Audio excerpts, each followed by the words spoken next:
Super. Bonjour, c'est avec un réel plaisir que nous souhaitons la bienvenue à notre webinaire de formation sur le thème de la gestion ALM, gestion actif passif. Je suis Kiesa Bigoularé, chargée de la vulgarisation et du renforcement de capacité à humour titre. Alors, pour un petit rappel, nous avons lancé il y a un mois la Web Academy, qui est un nouveau concept de programme de renforcement de capacité mis en place par UMOA Titre pour accompagner les acteurs du marché financier régional à améliorer leurs connaissances en finance de marché et surtout à favoriser leur montée en compétences. Donc, ce webinaire est une suite de ce concept de Web Academy et pour en venir à notre sujet, nous avons l'honneur de recevoir Monsieur Armel Roméo Kwasi, qui est vice-président responsable groupe ALM à Northern Trust Corporation. Et il se fera le plaisir de mieux nous présenter sur la gestion ALM. Et également, je lui laisserai l'attitude de se présenter lui-même par la suite. Sommairement, lors de ce webinaire, nous aurons un mot introductif du directeur adjoint de UMO à titre.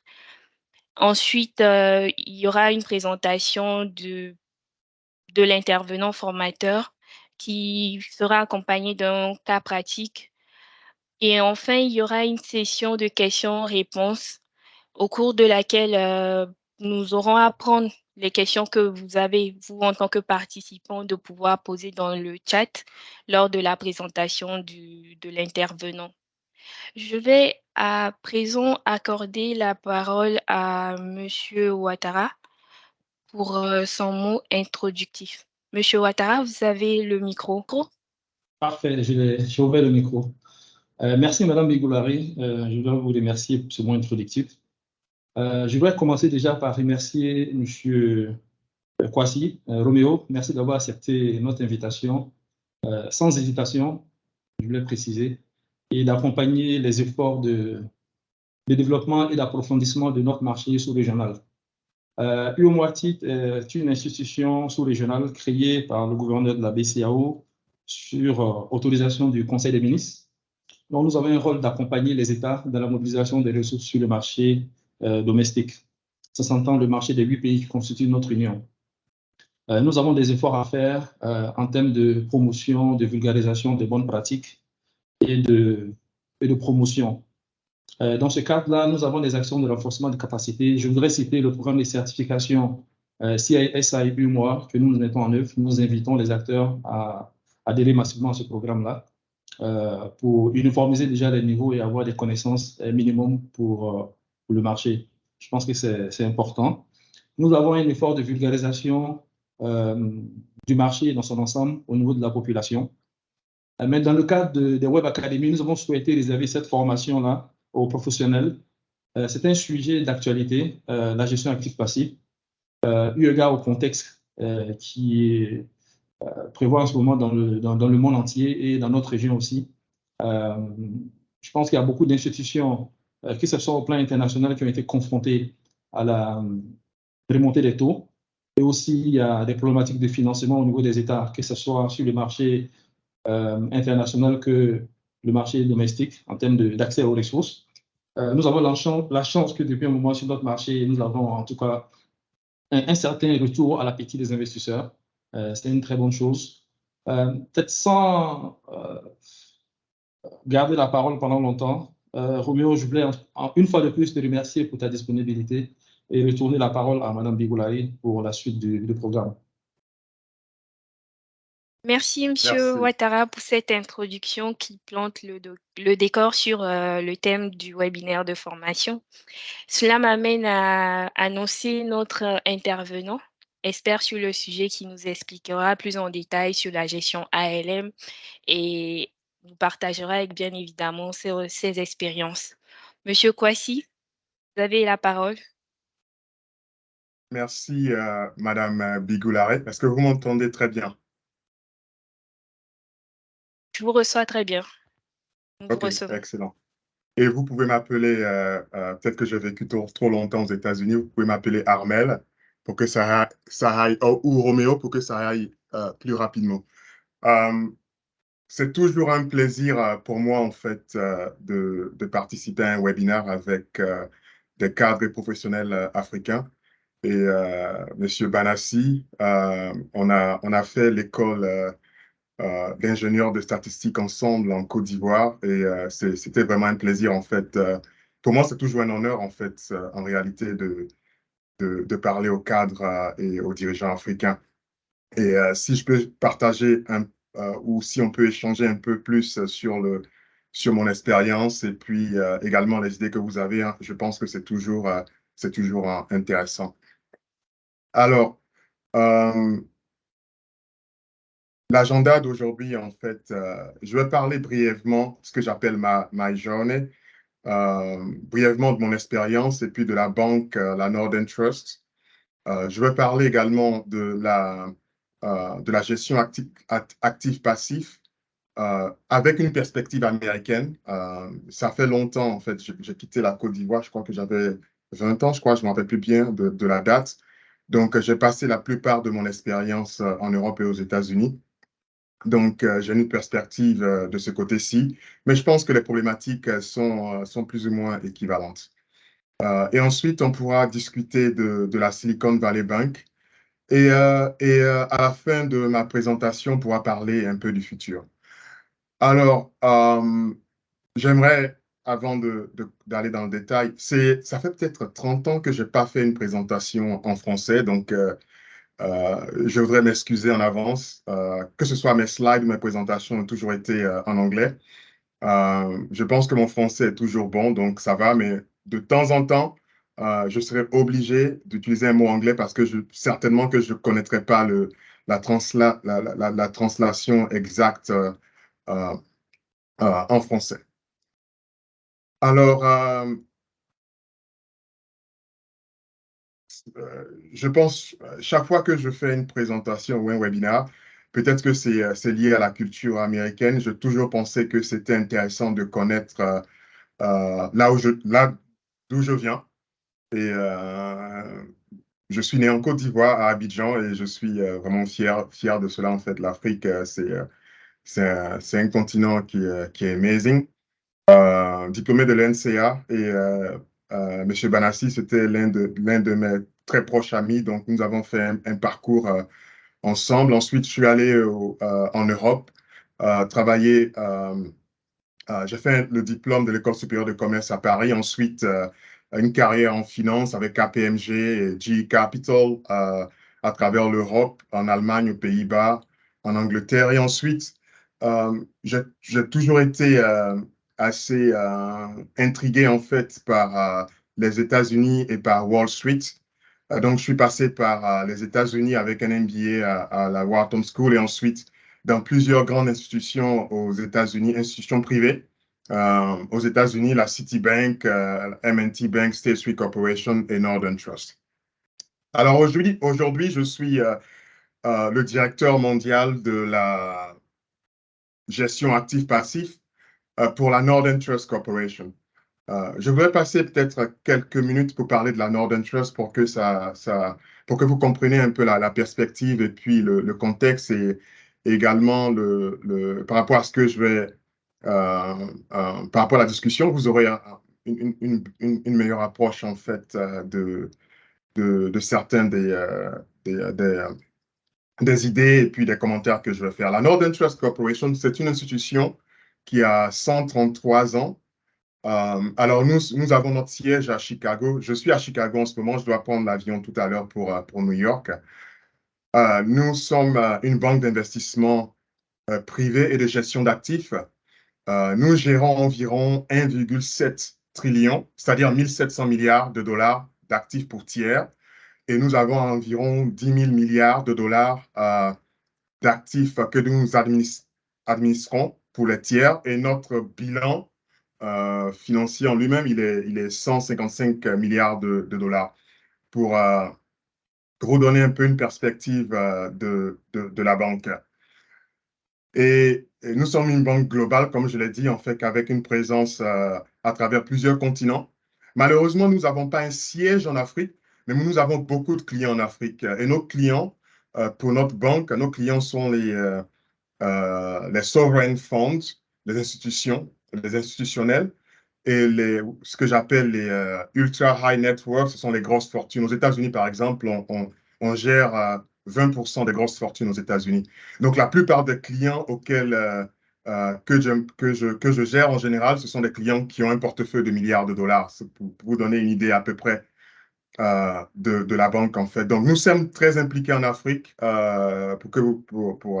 Donc, en général, je ne mentionne pas le nom de nos clients. Ben, les institutions comme la Banque africaine de développement, le Sovereign Fund du Botswana, ce sont certains de nos clients sur le continent africain. Mais parce que les montants ne sont pas du même ordre, on va dire, en termes de taille que les États-Unis en Europe ou en Asie. On n'a pas encore un siège en Afrique, mais c'est quelque chose dont je suis passionné, dont je me bats en fait au sein de la banque. Juste pour donner une perspective de l'allocation globale de la Northern Trust. Alors, la gestion actif-passif. Comme je l'ai dit précédemment, ma perspective sera une perspective américaine, hein, dans une certaine mesure. La gestion actif-passif aujourd'hui aux États-Unis, c'est devenu, traditionnellement, c'était la gestion du taux, on va dire, du gap ou du taux d'intérêt, mais c'est devenu aujourd'hui une gestion globale, on va dire, de la balance sheet, et c'est devenu quelque chose de stratégique au sein d'une banque aux États-Unis. Spécialement au sein de ce qu'on appelle aux États-Unis GC Bank, ce sont les plus grosses banques aux États-Unis. Il y en a 8, plus une 9e, et la 9e, c'est ma banque, la Northern Trust, on appelle ça catégorie 2 Bank. Donc, c'est une gestion qui est très intégrée, et en fait, vous êtes dans une position où vous êtes le pilier, en quelque sorte, de la gestion stratégique de la banque, parce que depuis la crise financière aux États-Unis de 2008, et le changement de la régulation par rapport à la Banque fédérale, la gestion actif-passif ne peut pas être ce qu'on en anglais in silo, c'est-à-dire indépendante. Ça doit être quelque chose de plutôt holistique, de quelque chose de plus général. C'est-à-dire que vous regardez le taux d'intérêt, la liquidité, le capital, parce qu'il y a une interconnexion dans tous ces domaines-là. Et vous devez être, en termes de gestion de risque et de rentabilité, vous devez considérer tous ces risques-là de manière holistique pour faire une proposition au chief executive et puis au board de la banque. Donc, c'est un élément, vous êtes vraiment au cœur de la gestion de la banque. Et le slide que j'ai là, c'était pour illustrer cela de manière globale. Naturellement, par rapport au temps du séminaire, je n'aurai pas le temps d'aller dans le détail de ce qui est de la technicité de mesure, de tout ce qui est actif, passif, la gestion actif-passif. Mais je serai disponible, en fait, si vous avez des questions, des follow-up ou des commentaires auxquels je pourrais apporter, ou mes équipes pourront apporter des réponses appropriées. Et je mettrai mes équipes également disponibles au cas où M. Banassi et son équipe souhaiteraient avoir une discussion plus en profondeur par rapport aux détails de calcul, de mesures de risque que nous employons dans ce cadre-là. Alors, quand on parle de gestion actif-passif, chaque banque possède une fonction d'utilité qui reflète ses préférences en matière de rentabilité et de risque.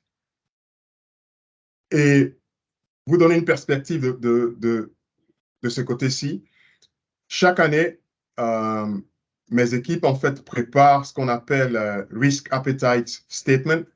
En général, ce sont les perspectives de rentabilité et de risque de notre banque de manière holistique, de manière globale, en fait, que je présente au bord de la banque. So, l'idée, c'est quel est le risque maximum que la banque peut absorber et que le board peut accepter par rapport à la banque et le niveau de risque, en fait. Naturellement, on tient en compte la régulation. La Banque fédérale est très active, la Banque fédérale américaine est très active et elle nous supervise, on va dire, on a daily basis, donc chaque jour. Et mes équipes également performent un ensemble de scénarios de taux d'intérêt, de risque de liquidité, d'impact sur le capital, qui nous permet de positionner le niveau de risque maximum en fonction de la rentabilité. Le niveau de risque, la rentabilité, il y a différentes sortes de mesures qui sont importantes à considérer. Et en général, tout dépend de la fonction d'utilité de la banque. Par exemple, pour ma banque, pour nous, il est important, en fait, euh, en termes de rentabilité, il y a plusieurs mesures, mais la rentabilité du capital, on appelle le return on equity, c'est un élément qui est vraiment important pour nous. Et on a un range de limites où la banque souhaite situer cette rentabilité. Et cet élément-là est important pour nous parce qu'en général, on considère que ça nous permet également de mesurer la valeur que nous créons en fait par rapport aux actionnaires de la banque. Et nos actionnaires sont en général également des fonds institutionnels. Et ça, c'est une information publique. Bah, des fonds comme BlackRock ou autres, en fait, sont des fonds assez dominant dans notre capital, en fait. Alors donc, quand on regarde l'ensemble de risk appetite statement, que ce soit, j'ai montré sur le slide que vous voyez en ce moment, c'est juste un exemple pour vous montrer. On a plusieurs metrics, j'espère que vous comprenez, en fait. Je suis obligé, parce que plusieurs métriques, le métrique, j'arrive pas à le transcrire en français. J'espère que vous m'excusez par rapport à ça. Mais pour les taux d'intérêt, par exemple, on utilise ce qu'on appelle Economic Value of Equity. Je sais que beaucoup d'entre vous certainement connaissent le risque de duration. Et le risque de duration, vous pouvez le transcrire en fait en ce qui est appelé Economic Value of Equity. Et Economic Value of Equity, si mon français est correct, je pense que c'est la valeur nette actuarielle du capital de la banque. Donc, on regarde cette valeur dans plusieurs scénarios de risque et cela nous permet en fait d'établir des limites à ne pas franchir. Et quand on établit nos limites de risque, on n'établit pas seulement ce qu'on appelle la limite rouge, c'est-à-dire la limite maximum qu'on ne souhaite pas atteindre, mais nos limites sont évolutives en fait. On a ce qu'on appelle le amber limit, c'est le yellow limit, orange limit, c'est la limite orange et la limite rouge. Et l'idée, c'est que quand vous avez vos risques appetite, vos risques limites qui sont définis, vous n'attendez pas en fait d'atteindre le maximum de risque qui n'est pas acceptable pour votre banque. Vous voulez que, en amont, quand vous avez le risque commence en fait à s'accroître et que vous atteignez la limite, par exemple la limite jaune, vous commencez à discuter en termes de stratégie à mettre en place pour protéger la banque ou pour changer la direction stratégique de la banque, en fait. Et on le fait pour les taux d'intérêt, pour la liquidité. Aux États-Unis, il y a une mesure qui est importante, en fait, pour la gestion de liquidité qu'on appelle LCR. Et LCR, c'est la Liquidity Coverage Ratio. Et c'est une limite, en fait, qui est mandatée par la Banque fédérale américaine et elle ne doit pas être, par exemple, en dessous de 100%, par exemple. C'est-à-dire que toute banque aux États-Unis doit avoir suffisamment de liquidité pour être en mesure de supporter une crise de 30 jours, en fait.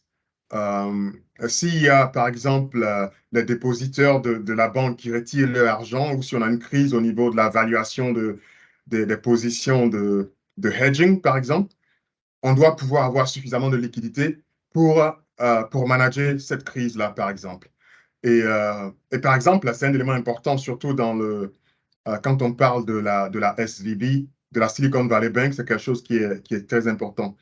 Et quand vous mettez ça en connexion, par exemple, avec mon institution, la Northern Trust, parce que, comme je vous l'ai dit tout à l'heure, mes clients, en fait, sont des clients les transactions de ma banque, par exemple, sont des transactions qui sont en milliards de dollars. Donc, nous devons avoir suffisamment de liquidités en place pour pouvoir assurer ces transactions parce que nos clients, ce sont les institutions, les hedge funds, les fonds spéculatifs qui peuvent nous appeler, qui nous disent, OK, je veux faire une transaction de 10 milliards de dollars à travers le monde de manière globale, en fait. Et on doit avoir la liquidité suffisante, par exemple, pour assurer cette transaction. Donc, par rapport à notre gestion actif-passif, on performe un ensemble de stress testing, de scénarios qui nous permettent également de savoir quel est le risque maximum ou quel est le montant de liquidité on doit toujours avoir chaque jour, en fait, pour être en mesure, en fait, d'adresser ce type de demande. Alors, on aura l'occasion de parler de ça en détail, mais je voulais ce slide particulièrement pour ceux qui sont dans la gestion actif-passif. Ce sont certains des éléments que j'utilise en fait dans mes ALCO meetings. ALCO meeting, je pense que certains d'entre vous le connaissent, Asset Liability Management Committee. Dans la gestion de Asset Liability Management Committee, il y a un ensemble de métriques, de mesures et puis de risques limites que je présente en fait.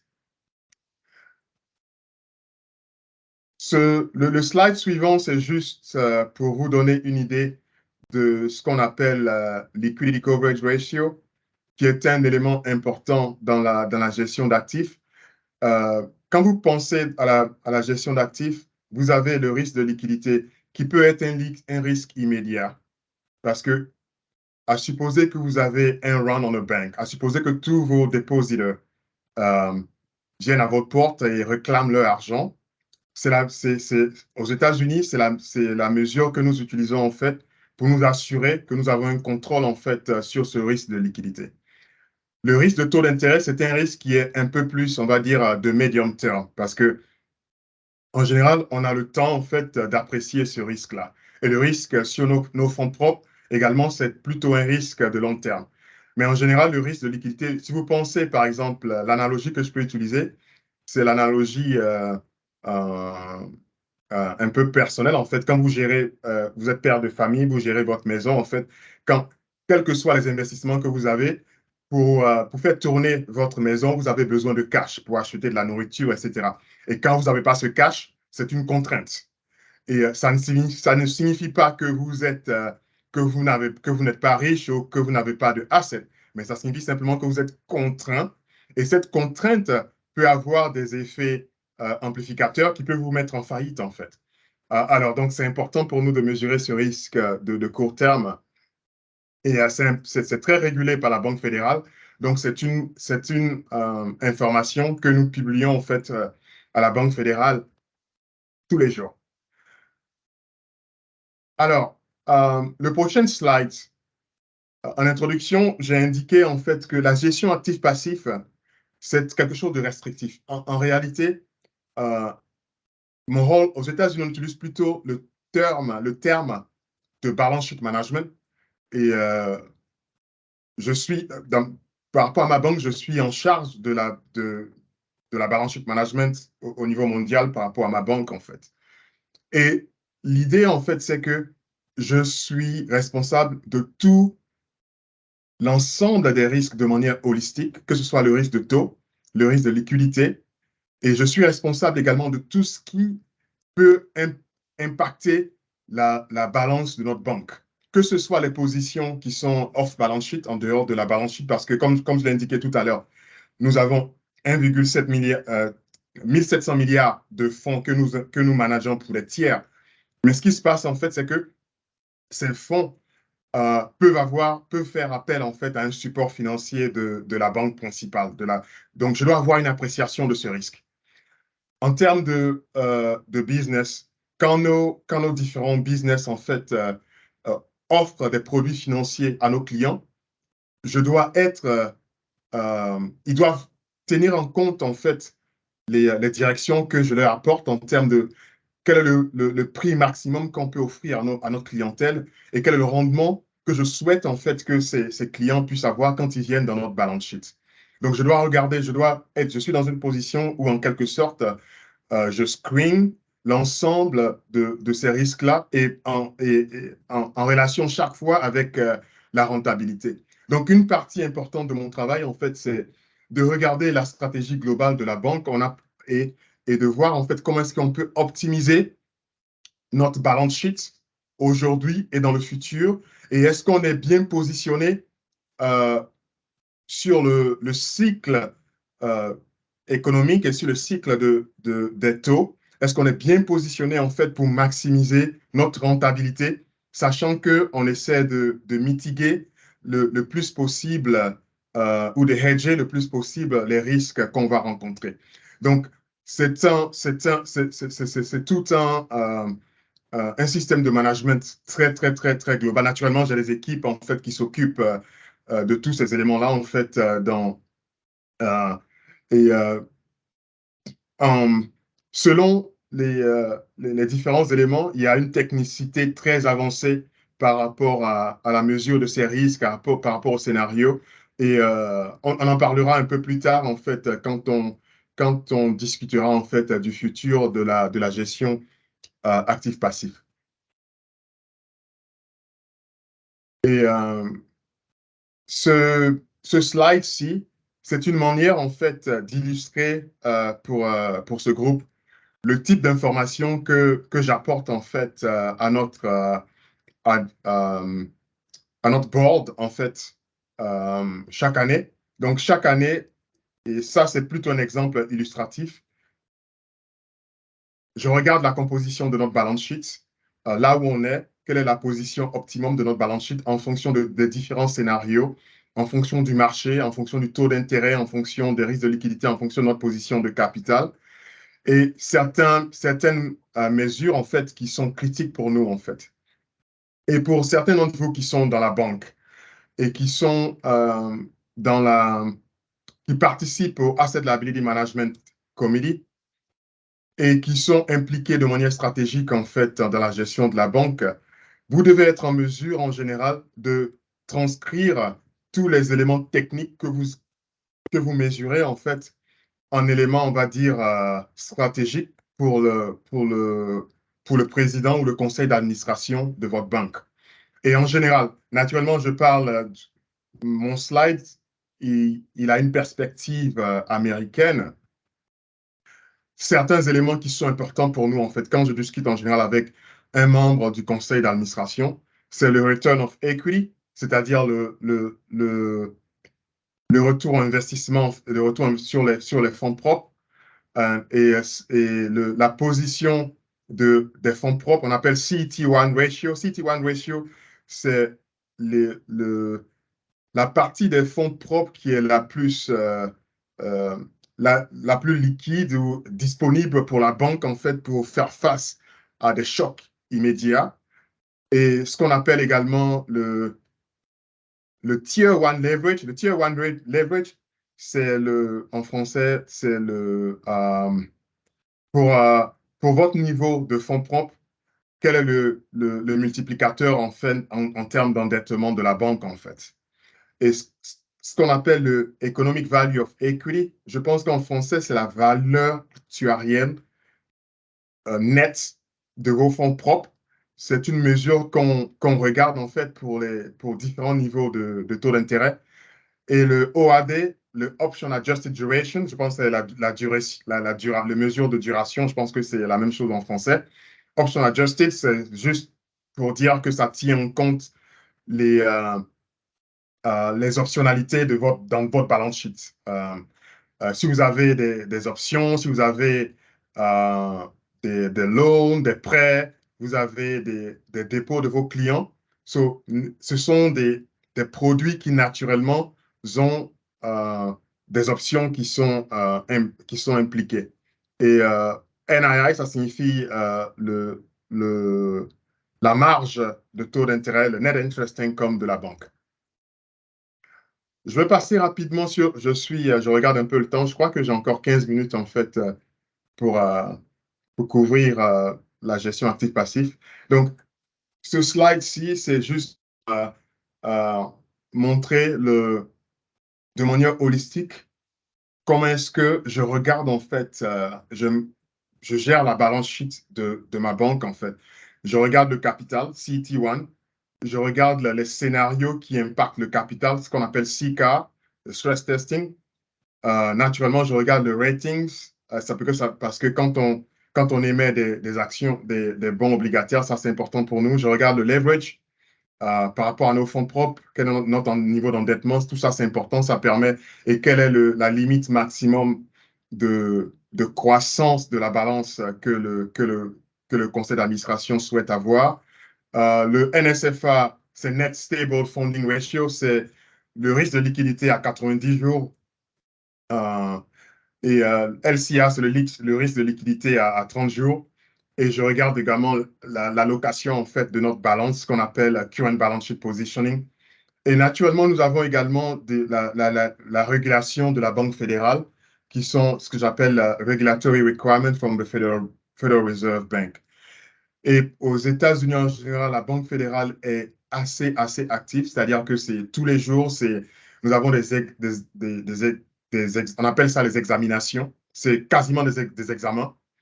Et ce sont des moments assez intenses, en fait, où ils regardent, en fait, vos pratiques de gestion de la banque de manière générale à partir du chief executive, du conseil d'administration. Et ce qui se passe en ce moment, en général, la Banque fédérale prête très attention également au développement du marché, surtout puisque récemment, avec la faillite de la Silicon Valley Bank, la Banque fédérale a mis une pression énorme en fait sur les différentes banques. Et on est tous en examen. Juste hier, j'ai reçu une lettre de la Banque fédérale en fait. Donc, on sera en examen au mois de juillet en fait pour notre pratique de gestion actif-passif. Et en général, cet examen-là, ça va nous prendre peut-être 2 mois ou 2 ou 3 mois en fait pour compléter cet examen. Et la Banque fédérale le fait parce que l'un des rôles prioritaires de la Banque fédérale aux États-Unis, c'est de s'assurer en fait que le système financier aux États-Unis continue d'être stable. Naturellement, la Banque fédérale est consciente en fait que le système financier américain, on va dire, au moins de la perspective américaine, c'est le système financier qui est le plus avancé au monde, qui est le plus stable au monde et qui a des ramifications, on va dire, globales.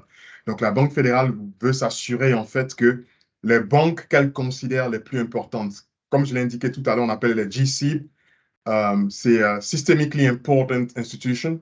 Il y en a 8 aux États-Unis, plus ce qu'on appelle catégorie 2. Il y en a un, c'est notre banque. Donc, ces 9 banques-là, elle a une supervision particulière parce que le montant et le volume de transactions et la connexion qu'on a de manière globale est tellement importante que si l'une de ces banques fait faillite, ça aura une implication sur l'ensemble du système financier aux États-Unis. Donc, quelque chose de vraiment important dont il faut tenir en compte quand on gère en fait l'actif passif aux États-Unis. Alors, ce slide-ci, je ne vais pas me passer trop de temps là-dessus. C'est un peu, ça ressemble un peu à un labyrinthe, mais l'idée, en fait, c'est juste visuellement pour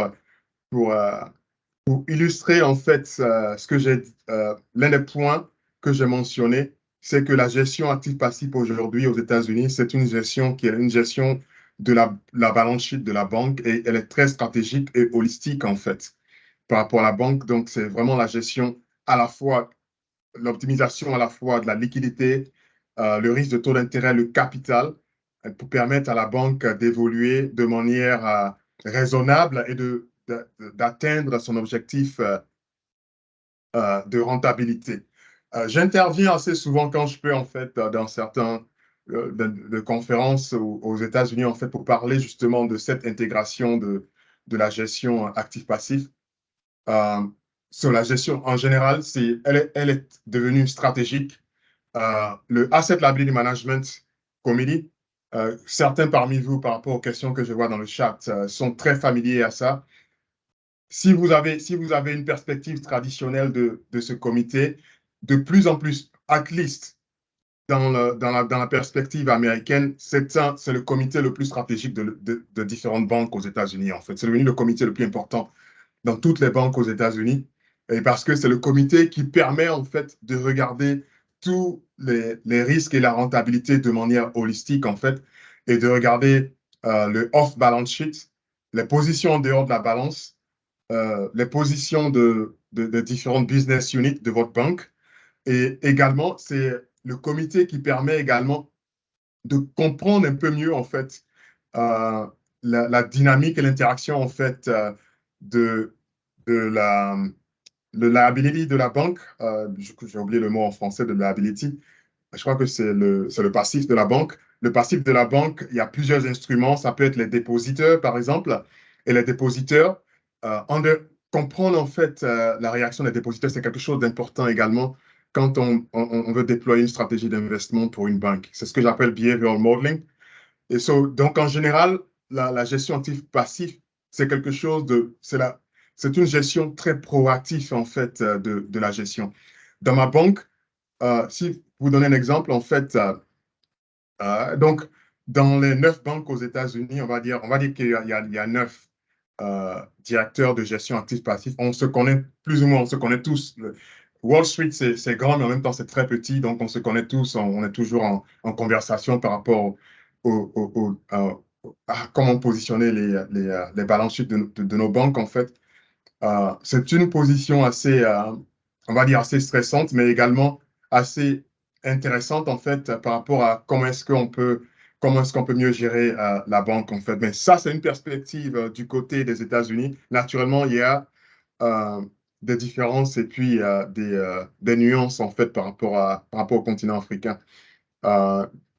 Ce slide-ci, c'est juste pour illustrer le fait que c'est toujours une balance, en fait, par rapport au risque et de la rentabilité.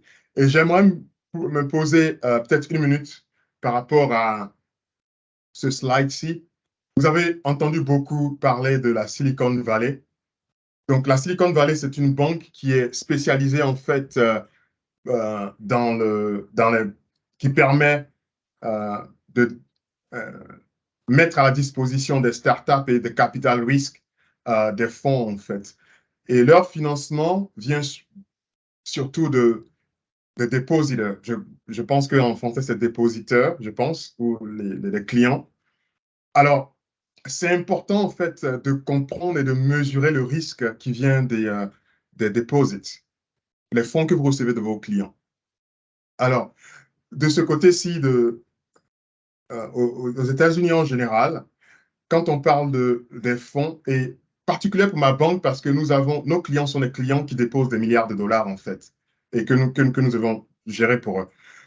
Alors, un dépositeur, il y a plusieurs risques, en fait. Il y a le risque de prix, de pricing, que nous, on le mesure par rapport, on appelle ça le bêta. Le bêta, c'est-à-dire quel est en fonction du niveau de taux d'intérêt, le client va certainement demander, en fait, un certain niveau de rémunération. Et la sensibilité, l'élasticité de ce qu'on offre aux clients par rapport le taux d'intérêt de la Banque fédérale, c'est ce qu'on appelle le bêta en général. Mais il y a également un autre risque, en fait, que nous appelons le run-off or decay. Je ne sais pas si vous le mesurez sur place, mais essentiellement, on essaie de mesurer la probabilité d'un client de retirer son argent, en fait. Et ça, c'est une optionnalité dont on doit tenir en compte. Et on mesure une duration par rapport à ça également. Et en dehors de ça, il y a un troisième risque. Quand un client dépose de l'argent avec nous, comme je l'ai dit, nos clients déposent des milliards de dollars, on a ce qu'on appelle, dans le cash qu'on reçoit, quelle est la partie de ce cash qui est ce qu'on appelle le core cash et quelle est la partie qu'on appelle transitory, c'est-à-dire que c'est de l'argent dont on pense qu'il va quitter la banque très rapidement. Et on met ces trois mesures ensemble et on mesure une duration par rapport au cash qu'on reçoit des clients. en fonction des 3 mesures, par exemple, je donne un exemple, on peut calculer une duration de 1, par exemple. Donc, l'investissement qu'on va faire par rapport à ce cash qu'on reçoit sera 1, on va dire, pour s'assurer en fait qu'on ne prend pas suffisamment de risques, en fait. Donc, je voudrais mettre ça en lumière parce qu'on va parler de SVB. C'est un élément qui va être que nous devons tenir en compte. Naturellement, en fonction de la position de notre balance et des discussions qu'on a avec le ALCO Committee, Asset Liability Management Committee, avec le board, en général, j'ai un meeting que mon équipe organise chaque mois, par exemple, où on discute en fait de la stratégie globale de la banque en fonction de la compétition, en fonction des mouvements de marché, en fonction de notre position, etc., etc. Et là, durant ce meeting-là, en général, on regarde également la panoplie de produits financiers qui sont disponibles par rapport à la banque et également comment est-ce qu'on peut positionner la balance de la banque. Et en général, mes équipes performent un ensemble de scénarios, un ensemble d'alternatives qui nous permettent également de comprendre quels sont les impacts sur nos risques et également les impacts sur la rentabilité, la mesure de rentabilité qui est la plus importante pour nous. Et comme je l'ai dit au début de ma présentation, cette mesure de rentabilité, elle est vraiment dépendante de la fonction d'utilité de chaque banque. J'ai indiqué en fait que pour ma banque particulièrement, le return of equity ou la rentabilité sur les fonds propres, c'est un élément vraiment important pour nous. Donc, pour tous les scénarios, toutes les stratégies de hedging, c'est un élément qu'on regarde de très près. Alors, c'est un peu ceci conclut un peu de manière high level ou globale, en fait, ma vue sur la gestion actif-passif avec la perspective américaine et puis celle de ma banque et puis le type de client qu'on a. Et pour les minutes qui me restent, j'ai envie d'aborder en fait la situation de la Silicon Valley Bank. Beaucoup d'entre vous en fait ont entendu parler de cela par rapport aux informations. Je vais juste faire un checking de mon temps en fait avec Madame Bigoulare. Je pense que je n'ai plus trop. J'ai combien de minutes qui me restent en fait? Il vous reste encore 8 minutes. 8 minutes? OK. Oui. Donc, ça va. Alors, donc en 8 minutes, je pense que je peux couvrir. J'ai beaucoup de choses à dire, mais je pense qu'en 8 minutes, je peux couvrir la Silicon Valley et puis le futur. Alors, j'ai indiqué en fait que la Banque fédérale aux États-Unis a une classification des banques en fait. Donc, il y a 9 banques qui sont, on va dire, dans le viseur de la Banque fédérale. Donc, la Banque fédérale nous contrôle tous les jours et ce qui fait qu'on est, on est vraiment très bien capitalisé, on a suffisamment de liquidités, parce que la Banque fédérale considère en fait qu'on est des banques qui peuvent avoir un impact en fait sur le système financier aux États-Unis. Alors, la Silicon Valley, quoique sa balance est significative, elle a une balance de plus de 200 milliards de dollars. Elle n'est pas classée parmi les banques qui sont systémiques pour le système financier. Donc, elle a un niveau de supervision qui est en dessous, en fait, de la nôtre, par exemple. Néanmoins, la Silicon Valley, essentiellement, elle fait des prêts elle prend du cash de start-up et elle fait des prêts dans le domaine de start-up et de capital risk. Alors, le type de clientèle de la Silicon Valley est une clientèle très concentrée dans ce secteur d'activité. Number one. Et number two, la Silicon Valley est une banque, en fait, qui a une croissance et une progression exponentielle, qui est quelque chose dont on va discuter plus tard, à tenir en compte. Donc, sa balance s'est rapidement accrue dans une période, dans une très courte période. Et en termes de gestion actif-passif, et je peux le dire, en fait, la Silicon Valley m'avait contacté au mois de septembre, avait contacté plusieurs collègues, et m'avait contacté particulièrement au mois de septembre 2002 pour gérer leur balance sheet. Au sein de Wall Street, il y avait déjà, on va dire, un an en arrière, on avait déjà une compréhension en fait, de la position de la Silicon Valley. Naturellement, je ne suis pas la Banque fédérale, je ne suis pas le régulateur, donc je n'ai pas le pouvoir de dire à la Silicon Valley change la manière dont tu gères ta balance sheet. Mais j'ai un pouvoir pour dire non à la Silicon Valley, je ne vais pas travailler pour vous, en fait.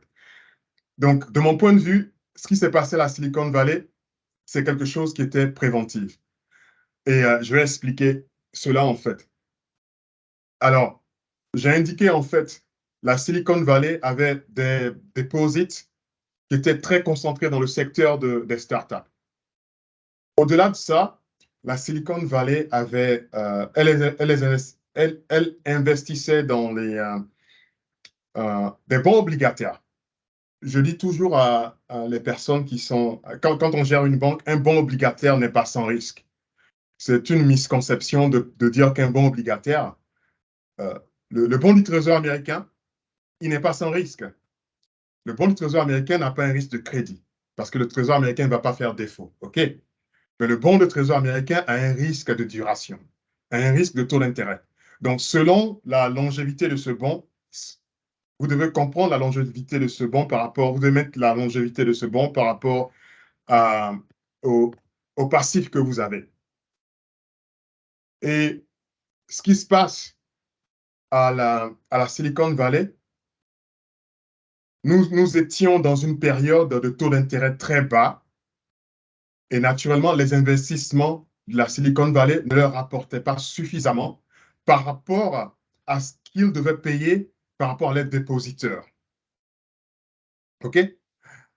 Donc, ce qu'ils ont fait, c'est d'investir sur des bons obligataires, les bons du Trésor américain, qui sont d'une duration de 5-10 ans, ce qui leur permet d'avoir un rendement un peu plus élevé, ce qui leur permet d'avoir un spread ou net interest income un peu plus intéressant pour leurs actionnaires. Mais le problème, c'est que ces bons du Trésor américain, vous pouvez dire qu'ils n'ont pas de risque de crédit, mais ils ont un risque de taux d'intérêt. Et quand l'inflation aux États-Unis était, on va dire, out of control, l'un des mandats de la Banque fédérale, le mandat prioritaire de la Banque fédérale américaine, c'est de combattre l'inflation parce que la stabilité de prix, c'est la règle numéro 1 de la Banque fédérale américaine. Donc, elle est dans l'obligation d'accélérer le taux d'intérêt. Donc, en une année, le taux d'intérêt directeur de la Banque fédérale a augmenté de quasiment de up to 5%. Et le problème, c'est que la valeur des obligations de la Silicon Valley se sont dépréciées dangereusement.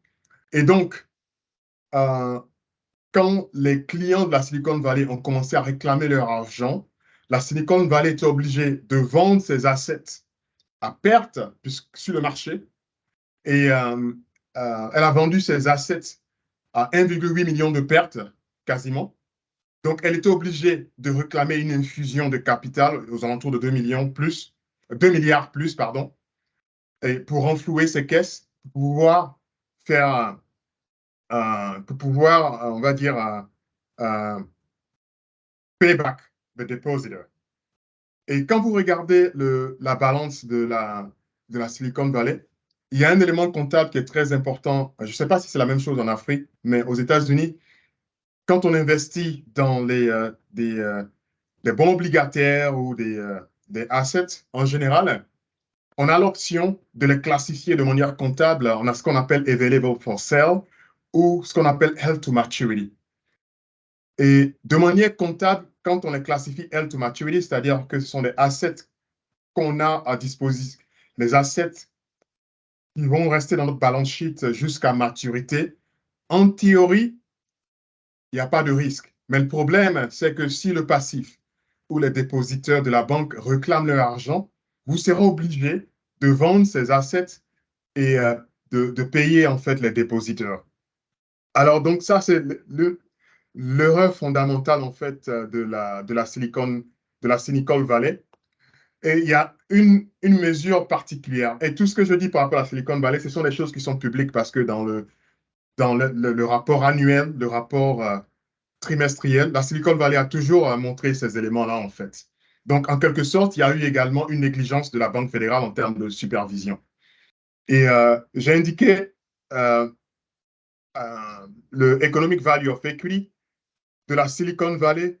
Quand tu regardes la valeur actuarielle, en fait, nette de leurs fonds propres, en général, ils étaient they were breaching the limit. Donc, en général, ils étaient en dehors de la limite maximum qui s'était établie, en fait. Et il n'y avait personne, en fait, dans l'exécutif qui signalait, en fait, ce défaut de management, en fait. Donc, en quelque sorte, il y a une déficience, en fait, du management de SVB. Et ça, c'était depuis les années 2000, c'était depuis 2020. Donc ça, c'était quelque chose plus ou moins qui était connu dans le cercle, en fait, de la banque. Mais comme je l'avais dit tout à l'heure, il est dans la responsabilité de la Banque fédérale, en fait, de superviser les différentes banques. Donc, une, une responsabilité importante, en fait, du leadership de la banque, dont ils ont fait défaut, c'était de manager, en fait, le duration gap et et également euh, je sais pas comment je vais dire ça en fait, mais certainement ils n'ont pas escalé, they did not escalate this breach to the board. So that was very important. Euh, en 1 ou 2 minutes, j'ai envie de parler rapidement en fait du futur, de la manière dont je le vois ici dans le contexte américain. Euh, L'intelligence artificielle et les réseaux sociaux, le social media, technologie, ils sont en train de changer en fait la gestion de la banque. Nous mettrons en place, par exemple, ce qu'on appelle Robot Advisory. Donc, en général, au lieu d'avoir un humain, en fait, conseiller nos clients, on a un robot qui le fait. Le cryptocurrency, c'est un élément important dont toutes les banques également, ma banque, on est assez impliqué là-dedans. Et comment est-ce qu'on manage le risque de cryptocurrency? Ce sont des dynamiques qui sont importantes. Toute notre plateforme de gestion de risque et d'actifs, toutes nos plateformes euh, sont en train de migrer en fait de la gestion locale, de la gestion, on va dire on-prem, je sais pas, je connais pas la transcription en français, pour le cloud. Donc, le développement du cloud, c'est quelque chose d'important pour nous également parce que ça permet de gérer et de faire des calculs analytics et également de mesurer également the behavioral analysis and analytics of depositor and clients. It makes much more faster and we have a better insight for that. So a lot of things going on, very exciting. I believe it's a quite of a transformation of the banking industry from a digital to artificial intelligence. That's really the key. We're using artificial intelligence to measure customer client behavior so we can invest definitely better. So very exciting time. And I think that will conclude my my presentation. So merci à tout le monde et je pense que je pense que j'ai atteint le temps qui m'était imparti, je crois. Oui, monsieur Armel Kouassi, effectivement, vous êtes dans le temps. Nous vous remercions pour cette riche et brillante présentation et au cours de votre développement, les détails que vous nous avez fournis, nous avons reçu des questions dans le chat. Donc, nous allons passer à la session questions-réponses. Nous allons répondre question par question.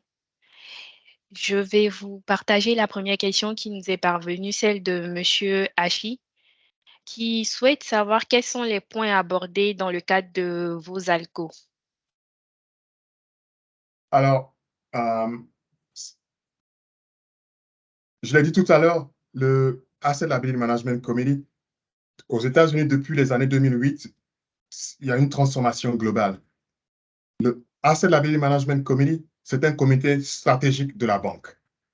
Beaucoup de discussions qui sont techniques ont lieu en dehors de Asset Liability Management Committee.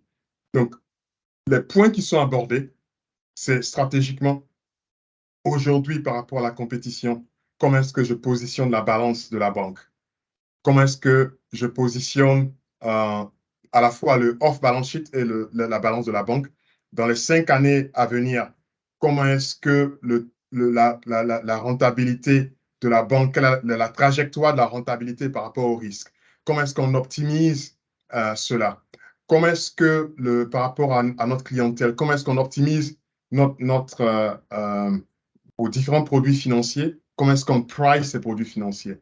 Donc, essentiellement, au ALCO, dans mon ALCO Committee, j'ai les directeurs des différents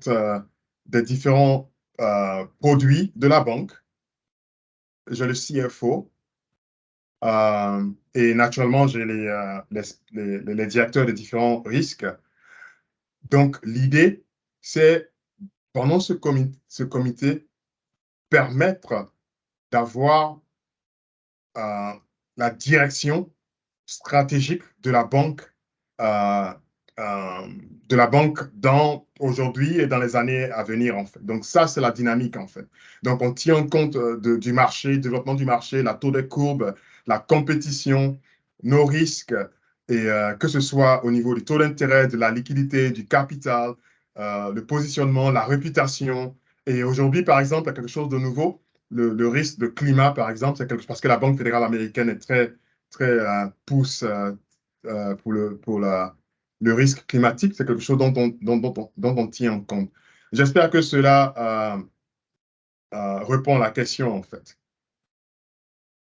Bon, par la suite, lorsqu'on aura fini les questions dans le chat, nous pourrons permettre aux participants de pouvoir compléter ou poser des questions en plus. La deuxième question est celle de Monsieur Bossou qui souhaite savoir, votre LCR a chuté en décembre. Pourquoi? Est-ce une baisse des actifs HQLA? Si oui, lesquels? Et dans la même question, en fait, il y a Monsieur José Dier qui a précisé en fait que cette baisse du LCR ne devrait-elle pas être mise en relief par rapport à la baisse de la valeur des actifs qui composent le HQLA dans un contexte de hausse des taux d'intérêt US, augmentation des taux successifs de la Fed. OK. Good. So, pour la première partie de la question, l'exemple que je montrais est illustratif, en fait. Hein. Ce n'est pas un exemple, ce n'est pas notre position exacte de LCR. Donc, qu'elle soit baissée ou augmentée, c'est irrelevant. C'est juste un exemple illustratif, en fait. Mais de manière générale, on regarde la baisse et l'élévation de Liquidity Coverage Ratio et on a des éléments, en fait, pour ajuster ce niveau-là, mais c'est un risque dont on regarde particulièrement tous les jours, en fait, parce que c'est important. Comme je l'ai dit, quand vous gérez votre maison, peu importe si vous avez des immeubles, si vous n'avez pas le cash pour votre famille, pour manger, c'est un problème. Donc, vous voulez vous assurer que vous avez vos LCR, vous avez suffisamment de liquidité pour gérer les demandes de risque, surtout pour nous, en fait, parce que nos clients, je ne vais pas mentionner les noms, mais de manière générale, pensez à toutes les grosses banques américaines que vous connaissez sont nos clients, en fait. Donc, ils font des transactions de 10 milliards de dollars et on doit être capable de le faire immédiatement pour eux, de manière globale, en fait, dans tous les continents. Donc, c'est important pour nous d'avoir de la liquidité. Et par rapport au LCR et HQLA, HQLA est High Quality Liquid Assets. Ce sont les assets qui sont très faciles à vendre et dégager de la liquidité. Et c'est une question très intéressante parce que parmi ces assets-là, vous avez les bons du Trésor américain. Mais il faut faire très attention. Comme je l'ai dit tout à l'heure, les bons du Trésor américain, il y il n'y a pas de risque de crédit, mais il y a un risque de taux. Donc, la valeur auquel je vais les vendre ou la valeur auquel je pourrais récupérer le cash va dépendre du niveau de taux d'intérêt. Donc, si vous avez des HQLA qui sont de maturité très longue, de 5 à 10 ans, puisque les taux d'intérêt sont très élevés, la duration est élevée, la valeur de marché va baisser par rapport à ces HQLA. Donc, le cash que vous allez récupérer, si vous devez les vendre pour faire face à vos demandes de liquidité, elle sera plus faible. Et c'est pour cela que stratégiquement, les grosses banques en général, on s'est assuré par rapport à nos stratégies, parce que le taux d'intérêt, ce n'est pas quelque chose de surprenant pour nous, parce que la Banque fédérale américaine est très bonne en fait en termes de, oui, on appelle ça le forward guidance. Il donne une idée en fait de là où ils vont par rapport au taux d'intérêt, et le marché également avec la courbe des taux. Implied forward curve nous donne également une indication où vont les taux, en fait. Donc, on positionne notre balance sheet par rapport à ça. Par exemple, si vous avez des positions de marché qui sont à long terme, vous essayez de les réduire pour avoir une position plutôt floater ou variable ou short term qui vous permettent, en fait, non seulement d'être confortable au niveau des assets, mais également vous êtes confortable au niveau de HQLA parce que c'est toujours ça meet the requirement of the HQLA. Hopefully ça répond aux questions, mais on peut avoir plus de détails techniques avec d'autres follow-up en fait. Je serai disponible, hopefully. Bien entendu, Monsieur Kwasi. Alors, il y a une autre question de Monsieur Bossou qui souhaite savoir, dans vos scénarios de variation de taux pour voir l'impact sur vos marges d'intérêt, avez-vous pensé que les hausses seraient aussi importantes qu'actuellement? Dans une certaine mesure, oui. Parce qu'on a les scénarios de stress testing. Parce que quand on regarde, de manière générale, on regarde également de manière historique. Ça, c'est en partie également. Et forward-looking, c'est le futur. Aux États-Unis, dans les années 80, avec le directeur de la Banque fédérale, Paul Volcker, il a augmenté les taux plus élevés qu'au niveau où on est en ce moment. Et également aux États-Unis, le mandat de la Banque fédérale est très clair. Le mandat numéro 1 de la Banque fédérale aux États-Unis, c'est le mandat prioritaire, c'est la lutte contre l'inflation. Et le mandat numéro 2, c'est maintenir le taux d'emploi. Mais le taux d'emploi, c'est le mandat numéro 2. Donc, par exemple, aux États-Unis, la Banque fédérale, et on va aller en récession, la Banque fédérale préfère attaquer l'inflation, mettre l'économie en récession. C'est pour vous donner une idée, en fait, de comment c'est important, en fait. Parce que là, en ce moment, on est au tipping point pour entrer en récession à cause de l'augmentation du taux d'intérêt de la Banque fédérale. Mais la récession, c'est le concern numéro 3 de la Banque fédérale. La première priorité de la Banque fédérale, c'est la lutte contre l'inflation. Donc, en tant que si vous travaillez à Wall Street, vous êtes banquier aux États-Unis, vous le savez, c'est quelque chose que vous intégrez, en fait. Mais aux États-Unis, c'est un système, on va dire, il y a deux systèmes aux États-Unis. Il y a les grosses banques qui sont très régulées par la Banque fédérale, qui sont obligées également de mettre en place des mécanismes importants. Et il y a les banques régionales.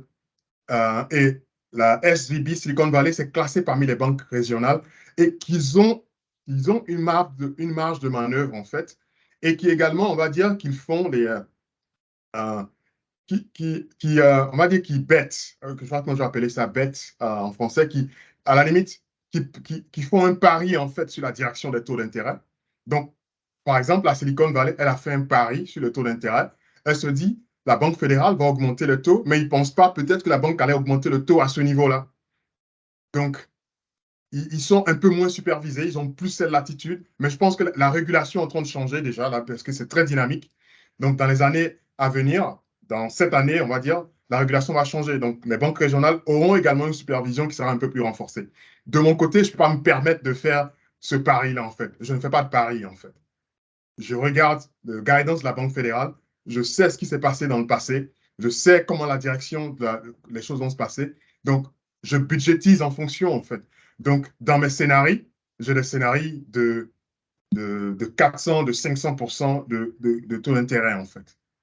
Donc, par exemple, le taux d'intérêt la croissance du taux d'intérêt de la Banque fédérale en une année, ça a été de 500% à peu près. Hopefully, ça répond à la question.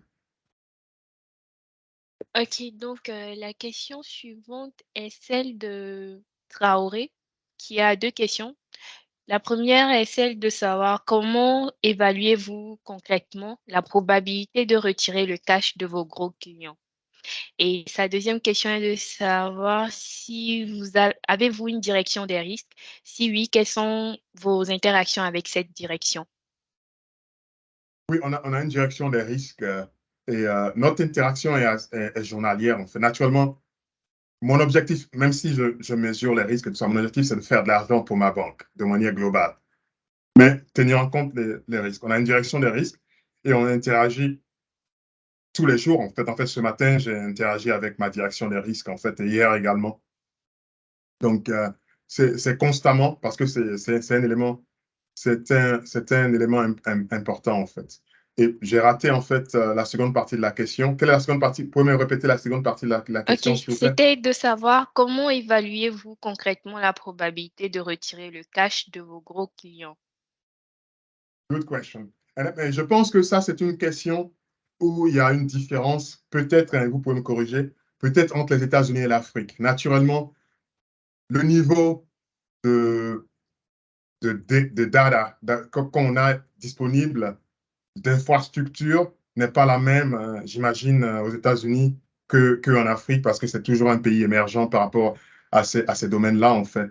Mais j'ai dans mon équipe, en fait, des personnes qui sont des PhD, des PhD qui ont des doctorats en maths ou en statistique ou des MBA, tout ça, qui ont un ensemble de modèles qui regardent de manière historique donc la relation de nos clients et l'impact des taux d'intérêt par rapport à nos clients, l'impact de la saisonnalité. Même la saisonnalité, en fait, on a une compréhension de ça, en fait. Que ce soit de janvier à décembre, nos clients réagissent de manière différente. Il y a, par exemple, aux États-Unis, le paiement des taxes personnelles, c'est le mois d'avril. Le paiement des taxes des entreprises, c'est au mois de juin. Ça a un impact également comment les fonds d'investissement, qui sont la majorité de nos clientèles, l'institution, gèrent leur cash ou les grosses fortunes gèrent leur cash, en fait. Donc, tout ça sont des éléments dont on tient en compte, qui font partie de la modélisation financière, en fait, par rapport à nos clients. Donc, quand un client dépose du cash, on a une connaissance, en fait, quelle est la partie, en fonction du profil du client, quelle est la partie de ce cash-là qui va rester dans la banque, quelle est la partie qu'on pense, en fait, sera fluctuante, en fait. Et de manière régulière, les équipes, en fait, regardent ce qu'on appelle le core, on appelle operational or core deposit, c'est-à-dire le cash qui reste à long terme et qui supporte l'activité, et le excess or transitory, le cash transitoire. Donc, on a des modèles mathématiques et statistiques, en fait, qui nous permettent de le faire. Mais naturellement, pour construire des modèles, il faut avoir un ensemble d'informations, de data qui sont disponibles, en fait. Mais ce que je veux dire, c'est que si vous n'avez pas ces informations-là, la meilleure chose à faire, certainement, c'est de faire des assumptions, de construire des scénarios. Et également, le plus important, c'est de monitorer. Par exemple, si un client, et vous pensez que, à supposer un ensemble de clients, vous pensez que c'est 50% de ce cash sera là à long terme, 50% sera à court terme, à supposer que c'est une assumption, il faut également réfléchir si cette assumption n'est pas correcte et que c'est finalement 20% qui seront à long terme, quels sont les leviers que j'ai par rapport à ma banque pour, euh, pour m'assurer en fait que je suis toujours confortable. Et de manière régulière également, de pouvoir avoir en place ce qu'on appelle, en anglais, on appelle ongoing monitoring ou backtesting. On gère constamment, on mesure constamment, est-ce que nos modèles, est-ce que nos assumptions sont correctes par rapport aux prévisions qu'on a faites sur les différentes banques. Et également, ce qu'on fait très souvent, euh, je discute très souvent avec mes pairs, en fait, dans les différentes. On se connaît. Quand vous prenez les États-Unis, c'est énorme, mais en fin de compte, quand je parle des 9 banques, c'est très petit, en fait. Donc, on se connaît tous. Le milieu est très, très, très restreint. Donc, j'appelle mes pairs dans différentes banques par rapport aux différentes pratiques, par rapport à comment est-ce qu'ils mesurent tout ça. Et ça, c'est quelque chose également qu'il faut certainement, si vous ne le faites pas, qu'il faut le faire également, voir dans d'autres banques, comment est-ce qu'ils approchent ces problématiques-là dans le contexte africain et quelles sont les bonnes pratiques locales. Je ne réponds pas directement à la question, certainement parce que j'ai une perspective par rapport ici aux États-Unis, mais j'espère que ça donne quelques éléments de réponse, en fait. Bien noté. Alors, il y a la question de Aka qui vous remercie pour la qualité de votre présentation. Il souhaite savoir comment utilisez-vous le FTP pour le pricing de vos produits? Pouvez-vous revenir sur l'utilisation du bêta pour la mesure de volatilité des dépôts? Excellente question. En fait, je suis le chairman du FTP, for Northern Trust. OK?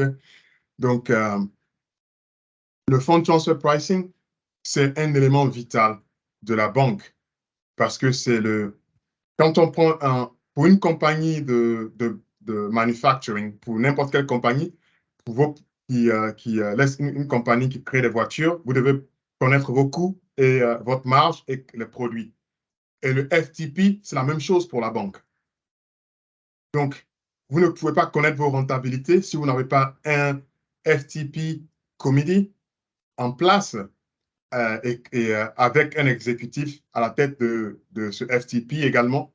Parce que pour être honnête avec vous, le FTP, ça a toujours été un endroit de conflit, en fait.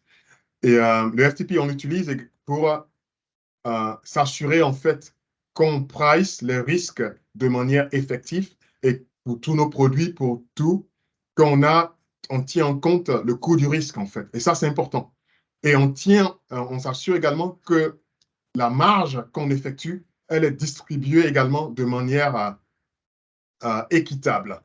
Parce que quand vous prenez une banque en général, je simplifie, hein, une banque, elle récupère de l'argent et elle fait des loans. Les personnes, par exemple, qui sont dans le business de collecter le cash des clients, elles ne font pas, en tant que telles, elles ne font pas, c'est pas elles qui font directement le revenu. Les personnes qui font dans le business de faire les prêts ou les loans, elles font les revenus. Mais en réalité, elles sont capables de faire les revenus parce qu'il y a d'autres personnes qui ont été capables de collecter ces cash. Donc, il faut pouvoir repartir la marge entre ces deux personnes. Et cette marge, vous devez déduire le coût du risque et le coût du hedging de votre position, en fait. Donc, notre FTP, il est très sophistiqué. On utilise pas mal de mécaniques Oracle et pas mal de systèmes pour le faire. Ça nous permet, en fait, d'allouer le coût du risque et de pricer les prix. Donc, en réalité, quand nos différentes, les business units, les départements ou discutent avec nos clients, mon équipe, par exemple, envoie aux différents business units de la banque voici le coût du risque, voici le FTP price, OK? Et voici le prix maximum que vous pouvez offrir à un client particulier. Si vous offrez plus que cela en dehors du FTP, donc, en fait, c'est une perte pour la banque. Et voici le prix minimum que vous devez offrir pour s'assurer, en fait, que ça couvre nos coûts et nos coûts de risque, en fait. Et j'espère que ça répond à votre question. Naturellement, nous sommes dans un système peut-être un peu plus sophistiqué dans ce sens-là, mais je pense que c'est une bonne pratique dans le domaine de la banque et c'est une pratique à renforcer, en fait. Alors, il y avait une question en plus de celui qui l'a posé premièrement. Il souhaite savoir, monitorez-vous le risque de taux du banking book de façon quotidienne? Si oui, quelle méthode utilisez-vous? Le Je taux, reprends. oui, répondre, oui.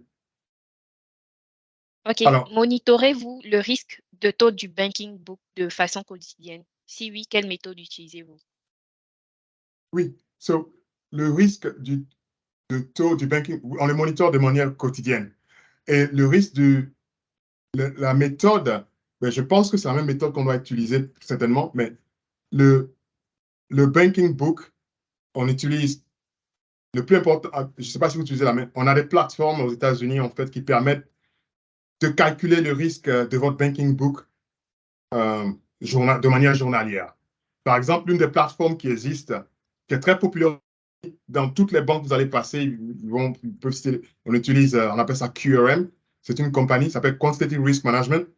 On utilise également BlackRock.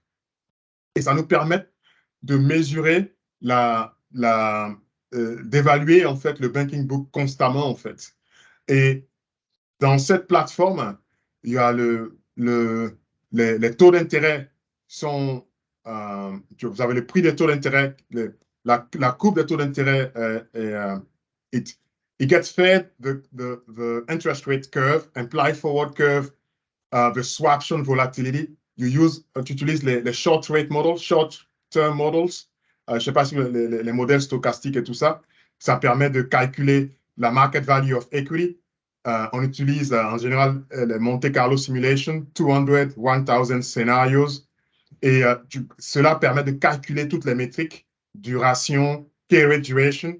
La duration, c'est le taux de risque, le taux d'intérêt pour un choc parallèle, non-parallel shock avec les systèmes comme Principal Component Analysis. Et également le key rate duration qui permet de comparer le risque du banking book sur un point de la courbe des taux et qui permet également, ce système-là nous permet également de calculer le taux de rentabilité. Ça nous permet également de calculer le market to market des positions, en fait. Donc, en termes de ressources humaines, ça demande moins de ressources humaines parce qu'il y a une certaine automatisation de ce process-là qui nous permet de le calculer de manière régulière parce qu'on veut savoir, en fait, dans tous les cas, cette position de manière régulière. Mais je pense que même si vous n'avez pas ce système en place, on peut toujours. La raison pour laquelle on utilise nos systèmes, c'est parce que ça nous permet de calculer, de générer des scénarios de manière stochastique très rapidement. Mais si vous pouvez le faire également de manière statique, c'est-à-dire que vous pouvez représenter votre bilan dans une plateforme comme Excel, par exemple, mais ça sera quelque chose de statique. Et vous devez manuellement changer les scénarios pour faire les calculs. Naturellement, ce n'est pas convenient. C'est une petite banque, je pense que ça peut toujours peut-être marcher, mais c'est sûr que ce sont des systèmes. Je sais que quand QRM, BlackRock, ce sont des systèmes qui sont utilisés par des banques en Afrique du Sud parce que j'ai été dans plusieurs séminaires où il y avait des banques d'Afrique du Sud, en fait, qui participaient à ça. Je ne connais pas très bien les plateformes utilisées sur place en Afrique de l'Ouest, mais j'espère que ça donne une perspective par rapport à ce qui se pratique ici, en fait. Ok, la question suivante est celle de d'Herman qui souhaite savoir quel pourcentage estimez-vous la possibilité d'un défaut américain le 2 juin et quel impact pour un gestionnaire comme le vôtre? Ça, c'est une question. Ça, je dois demander on va dire, à mon président Joe Biden. Je suis ivoirien, mais je suis américain puis français également, donc je suis global citizen. Ça, il faut demander à Joe Biden. Mais de manière générale, en fait, naturellement, c'est un risque dont on se prépare. Donc, en général, ce type de risque, de manière similaire que la crise de la Silicon Valley, je me rappelle exactement le jour où il y avait la Silicon Valley avait fait faillite, le 10 mars, j'étais avec un dîner, j'étais en dîner avec un ami. J'ai commencé à avoir des coups de fil et tout ça, et donc on a commencé à se mettre ce qu'on appelle heightened monitoring, c'est-à-dire en situation de crise et puis de monitorer en fait tout ce qui se passe, etc., etc. Donc pareil pour la crise de la dette. Je pense que de manière générale, euh, on va passer, les États-Unis vont pouvoir ne pas faire défaut, mais en tant que banque, on ne peut pas se rassurer de ça, on va dire. Donc, on a en place, en fait, on appelle ça incident response, et pour gérer ça, donc, on a, en général, si vous pensez à une banque comme la nôtre, en fait, l'impact en fait de la dette, c'est sur les bons de trésor en fait. Qu'est-ce qui va se passer? Théoriquement, si les États-Unis font défaut, à supposer que ça arrive, je ne pense pas que ça va arriver, mais si ça arrive, c'est que le coût des bons, les coûts de ces bons-là vont augmenter, le taux de crédit perspective de ces bons va augmenter. Et comme je l'ai indiqué, on a 1700 milliards de dollars ou 1,7 trillion de dollars en fait d'assets under management. Ce sont des clients potentiellement, une partie de ces clients auront, quand ils vont faire, ce sont des clients institutionnels, dans leur allocation de portefeuille, ils vont ils vont quitter le risque du bon de trésor pour la balance sheet, en fait. Donc, on risque d'avoir un influx de fonds dans notre balance, en fait. Donc, c'est quelque chose dont on se prépare. En ayant dit ça, en réalité, le ministre des Finances, ici on appelle the Secretary of the Treasury Secretary, Janet Yellen, en fait, elle a un levier, en fait, mais elle ne peut pas le dire ouvertement parce que si elle le fait ouvertement, les républicains et les démocrates ne vont pas résoudre la situation de dette. Parce qu'en fait, ce qu'elle va faire, elle va s'assurer, en fait, que tous les bons du Trésor américain sont payés. Ce qui va se passer, elle va prioriser tous les bons du Trésor. Donc, il n'y aura pas vraiment en tant que tel un défaut. Ça peut être un défaut technique, comme vous l'appelez, mais je ne pense pas. Et peut-être elle va réduire le paiement on va dire, des fonds publics, etc., etc. Mais une partie du débat, c'est au-delà de la finance. Il y a un élément politique. C'est que l'administration Joe Biden ne peut pas ouvertement dire qu'elle a des leviers, en fait. Parce que si elle dit qu'elle a des leviers, ça enlève, en fait, la capacité de négociation qu'elle a vis-à-vis des républicains, en fait. Et les républicains, de la même manière, ne peuvent pas ne pas pousser parce que l'un des agendas du Parti républicain, c'est de s'assurer en fait que la dette est sous contrôle, de démontrer également à son électorat que elle fait bataille en fait pour la maîtrise du déficit. Donc, voici en gros, ça sera assez choquant en fait que les États-Unis font défaut, on va dire. Euh, et en fait, s'il y a un défaut, ça sera quelque chose de technique parce que c'est pas comme s'ils n'ont pas de l'argent, c'est plus un agenda politique, on va dire en général des républicains vis-à-vis des démocrates également pour maîtriser ce qui est une priorité des républicains par rapport à l'administration démocrate. Et donc voilà, ça c'est ma petite partie. En fait, je suis conseiller municipal dans ma ville, en fait, en tant que républicain. Donc, je participe de temps en temps à certains débats, en fait, sur la dette et puis la maîtrise du déficit. Bon, ça, c'est plutôt un élément en dehors de la présentation d'aujourd'hui. Mais bon, je pense que c'est une question qui est plus ou moins à la limite, en fait, de la finance et puis de la politique, en fait. Hopefully, ça répond à la question, en fait. Alors, il nous reste 4 questions. Donc, il y a celle de Oumarou Ilarafi qui demande qu'est-ce qu'une IA peut gérer et faire des propositions? Les USA sont-elles avancées sur cette question? Pardon, vous pouvez répondre la question, Oui, s'il vous oui, plaît? oui. Qu'est-ce qu'une IA, intelligence artificielle, peut gérer et faire des propositions? Les USA sont-elles avancées pour cette question? Une En question fait, en ligne. ils sont très. En fait, le problème en ce moment, c'est moins le fait d'être très avancé, c'est plus, ça va trop vite en fait. Ça va trop vite. Et parce que euh, mes équipes, pour regarder en fait la, la, la dynamique le behavioral, je ne connais pas le mot behavioral, je ne me rappelle pas en tout cas du mot behavioral en français. Behavioral analysis, on parlait tout à l'heure de la modélisation de la clientèle. Ils utilisent l'intelligence artificielle dans le sens machine learning, etc., etc. Donc, mes équipes le font également. Là, maintenant, ce n'est pas mature, mais ils le font en fait. Donc, et, et également, ma banque, on a une plateforme, on appelle ça Emotomy.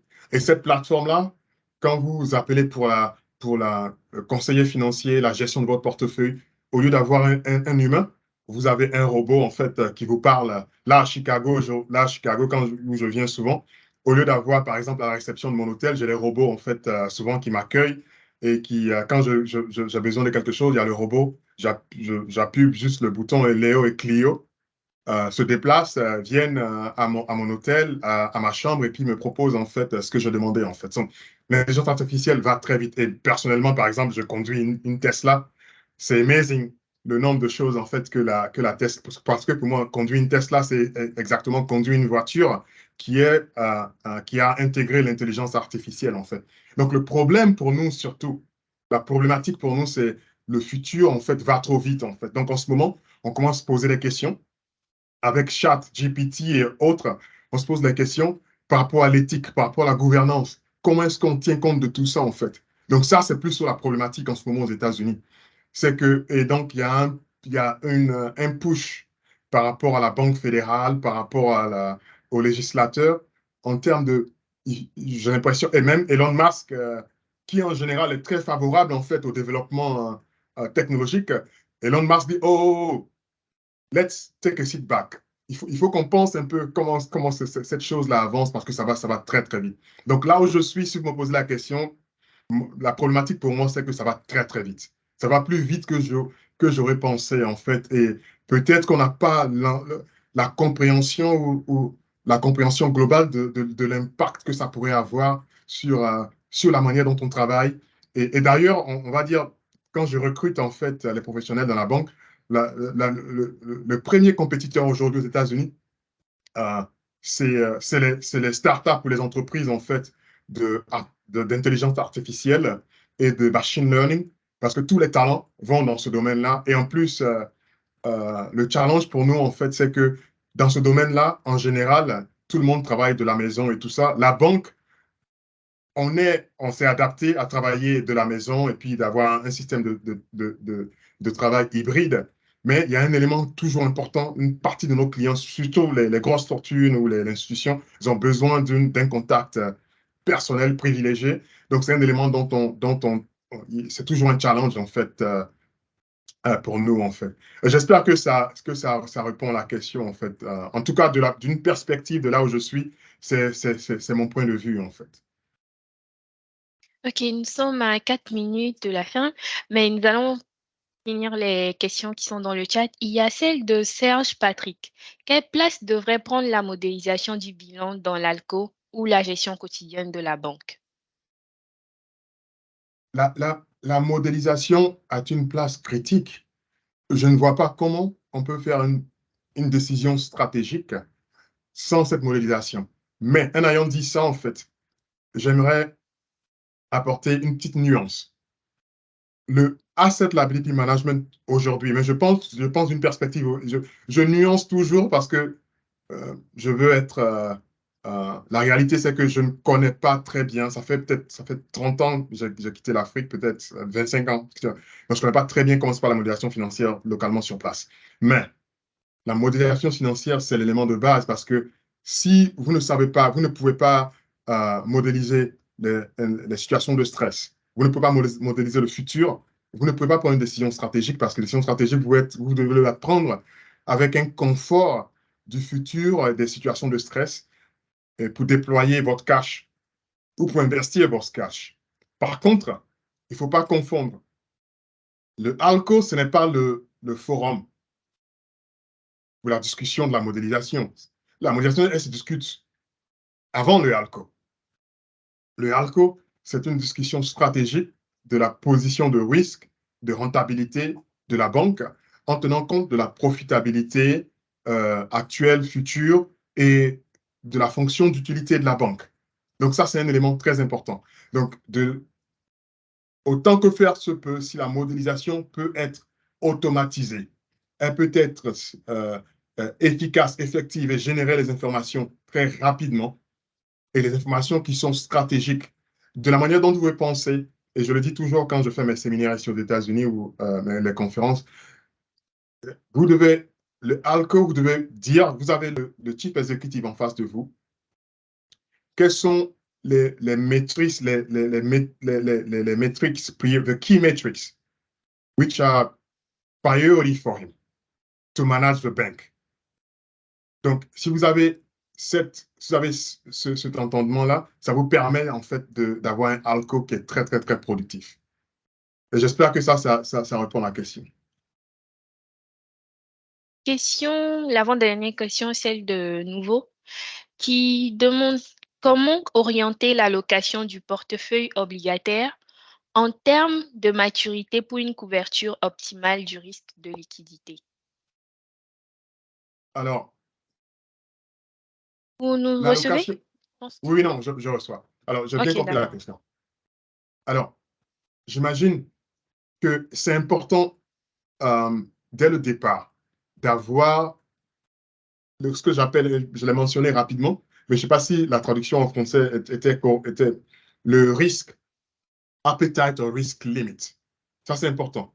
Ça doit être défini chaque année avec le chief executive et puis le conseil d'administration. Ce que j'appelle, c'est le maximum de risque de duration que la banque peut prendre en fonction de la fonction d'utilité. Pour moi, quand je l'ai défini chaque année, quand je le présente au board, cela me donne que notre banque, on est confortable pour opérer à ce niveau de risque. Donc, à partir de là, ce risque maximum, on peut le diviser en fait. Vous avez votre courbe de taux, vous savez en termes de key risk duration, comment est-ce que votre position de asset, comment ça se répartit sur cette courbe de taux.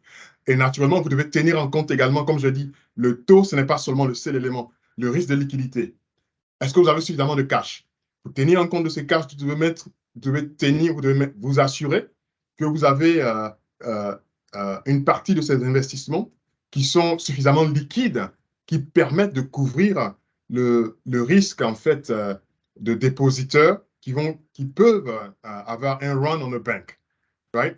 So c'est un élément que vous devez tenir en compte. Donc, si vous avez les limites appetite, mais je ne connais pas exactement la pratique, mais la meilleure pratique, que ce soit en Europe ou aux États-Unis, je peux le dire, c'est le risk limit appetite statement, c'est quelque chose qui est défini annuellement en collaboration avec le chief financial officer, chief executive, et qui est présenté au board of directors, le conseil d'administration de la banque. Et ça définit le limite maximum. Et quand ça se définit, ça vous permet, vous, en fait, de savoir attribuer, de positionner le portefeuille et d'allouer le portefeuille en fonction. Et bon, je m'arrête là, mais en général également, l'investment team de ma banque, par exemple, reçoivent je leur communique les guidance en termes de voici le risque maximum de duration que vous devez prendre, voici le risque de liquidité que vous devez prendre. Et en général, je ne supervise pas leur fonction au jour le jour, mais ils doivent rester dans ce canevas de risque que je leur ai attribué en fait en général. Mais j'espère que ça répond à la question. Mais on peut en discuter plus en détail s'il y a plus de follow-up sur cette question. Alors, la dernière question est celle de Gbagidi. Quel est selon vous l'avenir et le rôle de la fonction ALM dans une banque africaine dans un contexte d'émergence des crypto-monnaies? Alors, ça, c'est une question intéressante et complexe également. Alors, de manière générale, je vais dire que, parce que l'Afrique, c'est un continent émergent, et quand je compare ça aux États-Unis, je me dis que peut-être que d'ailleurs, l'Afrique a été très rapidement, en fait, même que ce soit émergent sur les crypto-monnaies, sur la technologie, et l'Afrique a une avancée assez rapide, en fait, et sur le système de paiement également, une avancée assez rapide. Donc, je considère que la fonction ALM va devenir une fonction stratégique, comme c'est le cas aux États-Unis. C'est vraiment, aujourd'hui, aux États-Unis, on ne parle pas de ALM, on parle de balance sheet management en réalité, et balance sheet optimization. Et donc, vous êtes dans une position, en fait, de comprendre et d'évaluer, en fait, les produits émergents. Et la crypto-monnaie, c'est l'un de ces produits émergents.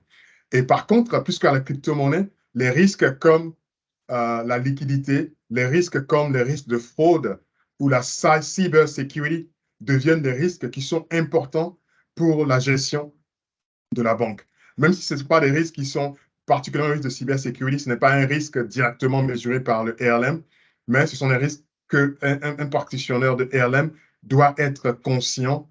Et un autre risque, ce sont ce qu'on appelle les risques de collatéralisation, parce que la crypto-monnaie, en général, par rapport aux banques, on est assez mesuré. Donc, on aime avoir des crypto-monnaies qui sont reliées avec un asset, qui sont reliées avec, par exemple, le cash en dollars, ce qui nous permet en fait d'avoir une mitigation du risque également. Mais la cybersecurity, ce qu'on appelle également AML ici, anti-money laundering, c'est-à-dire que comment est-ce qu'on gère en fait l'identité des personnes qui font les transactions de la crypto-monnaie, c'est quelque chose d'important. Est-ce qu'on a une plateforme également qui permet d'avoir des transactions en temps réel, de contrôler les choses en temps réel? C'est quelque chose d'important également par rapport à la crypto-monnaie. Donc, on est toujours en train de se chercher un peu dans la crypto-monnaie. On investit là-dessus. Bon, les banques investissent là-dessus en général. On n'est pas à 100%, mais on pense que c'est le futur. On pense par exemple que les contrats, aujourd'hui, ce sont les contrats qui vont utiliser pas la crypto-monnaie, mais la technologie qui supporte la crypto-monnaie. Donc, ça c'est important en fait. Je sais on est quasiment, on a passé le temps en fait. Donc, je vais stopper là. Hopefully that provide a perspective. Merci, Monsieur Kwasi, pour vos réponses. Effectivement, nous sommes arrivés au terme de la session. On a débordé un petit peu. Il y avait aussi une main levée de Monsieur Comlan, mais ça sera pour une prochaine fois. Alors, je vais demander à Monsieur Ouattara et à vous si vous avez un mot de fin pour clôturer ce webinaire de formation. En fait, mon dernier mot de fin, c'était un plaisir vraiment de parler avec des professionnels africains. Et l'une de mes passions, en fait, c'est que je suis pilote privé, en fait, d'avion. Donc, je pense que vous êtes des leaders sur le continent, donc vous avez les compétences, les connaissances. Donc, il n'y a pas de limite. Donc, le maximum pour transformer la gestion des banques africaines, je pense qu'on a beaucoup de choses à apporter au monde. Et comme piloter un avion, pour moi, en fait, il faut toujours être préparé. Il faut faire le pre-check et tout ça. Donc, gérer une banque, c'est pareil. Tant que vous êtes préparé, je pense que vous êtes dans les meilleures dispositions, en fait, d'impacter la gestion de votre banque et de gérer et de créer de la valeur, en fait, pour les actionnaires et puis de maximiser la profitabilité pour votre banque. Mais c'était un plaisir et si la prochaine fois, vous souhaitez une intervention de ma banque, euh, euh, feel free to reach out. Je pourrais trouver l'un de mes collègues ou quelqu'un de mes équipes qui pourra parler peut-être de manière un peu plus technique et détaillée de tous ces éléments dont on a parlé, comme la crypto-monnaie, comme l'intelligence artificielle, parce que j'ai certainement parlé de ça un peu de manière globale. Donc voilà, mon mot de fin. Donc, merci bien, merci de l'opportunité. Merci beaucoup, Monsieur Kwasi, de nous avoir donné cette occasion d'être présent à ce webinaire qui a été très enrichissant et j'espère que nos participants en ont vraiment profité et qu'ils auront aussi l'occasion de pouvoir vous contacter plus tard. Alors, Monsieur Ouattara, vous souhaitez dire un mot de fin? Oui, merci, Mme Dégoulare. Je voulais encore une fois remercier Roméo pour sa disponibilité, pour sa brillante présentation. J'ai bien aimé en tout cas ce qu'il a dit concernant l'ALM. Déjà, le comité, c'est un comité stratégique, c'est important. Et les décisions doivent être documentées. Ça veut dire que la modélisation, ça doit être. En fait, il n'y a même pas à discuter, quoi. Il faut forcément modéliser et puis venir avec des éléments. Et ce n'est pas le lieu de discuter, en fait, des modèles. Plutôt de prendre des décisions, discuter des stratégies. Donc, je pense que c'est un point important. Je pense qu'il y a eu beaucoup de choses. J'espère en tout cas que cette présentation ouvre les réflexions au niveau de nos institutions, va impulser peut-être un changement pour certains et un approfondissement de ce qui est déjà fait pour d'autres. Je voudrais vous remercier aussi à tous les participants pour la participation. Et encore une fois, remercier la disponibilité de l'intervenant qui a marqué encore qu'il était disponible, son équipe est disponible. Si vous avez des questions, n'hésitez pas. On pourra les lui transmettre. Et s'il a des retours, on pourra partager avec vous. Voilà, pour ne pas lui prendre encore plus de temps, merci à tous. Voilà le mot que je voulais partager avec vous.